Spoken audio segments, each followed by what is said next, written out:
High বন্ধুরা, আমি সঞ্জয়। আমি নিয়ে এসেছি আজ তোমাদের মাঝে 12 মাসে কাঁঠাল বাগানের ভিডিও। চলো দেখে নিই 12 মাসের ছোট্ট ছোট্ট কাঁঠাল গাছে কিভাবে কাঁঠাল ধরে আছে তার ভিডিও। আশা করি তোমাদের এই ভিডিওটা ভীষণ ভালো লাগবে।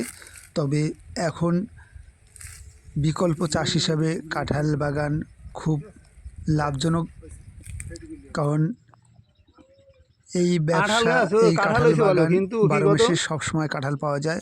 দেখো কত ছোট্ট গাছে কিভাবে কাঁঠালে মুচি এসে গেছে, এবং ওষুধ স্প্রে না করার জন্য দেখো কিভাবে কাঁঠালে কিভাবে পোকা লেগে গেছে। তাই উপযুক্ত সময় পর্যাপ্ত পরিমাণে ওষুধের প্রয়োজন আছে।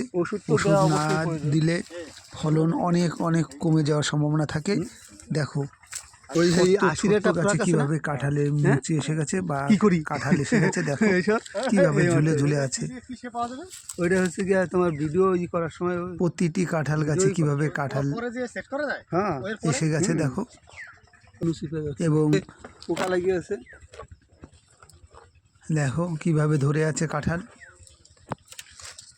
এবং পর্যাপ্ত পরিমাণে ওষুধের প্রয়োজন আছে। না দিলে পরে কাঁঠাল বা ফলন কমে যাওয়ার সম্ভাবনা থাকে। তবে আমরা সাধারণত জানি যে কাঁঠাল গাছ লাগালে অন্তপক্ষে 4-5 বছর ফলন না নেয় ভালো, এবং প্রতিবারই কাঁঠাল হলে তা ভেঙে দেওয়া উচিত, আনত গাছের জোর কমে যায় বা কাঁঠালের ফলন উপযুক্ত ফলন পাওয়ার পক্ষে অসুবিধা হতে পারে। তাই ছোট অবস্থায় কাঁঠাল গাছের কাঁঠাল আসলে পরে সাধারণত ভেঙে দেওয়াই বাঞ্ছনীয় বা সঠিক। দেখো এইটুকু গাছে কিভাবে কাঁঠালের মুচি এসে গেছে, দেখো প্রতিটা কাঁঠাল গাছে কিভাবে কাঁঠাল ধরে আছে। কারণ এই কাঁঠাল গাছ সারা বছরই কম বেশি পাওয়া যায়, তাই এই কাঁঠাল বাগানে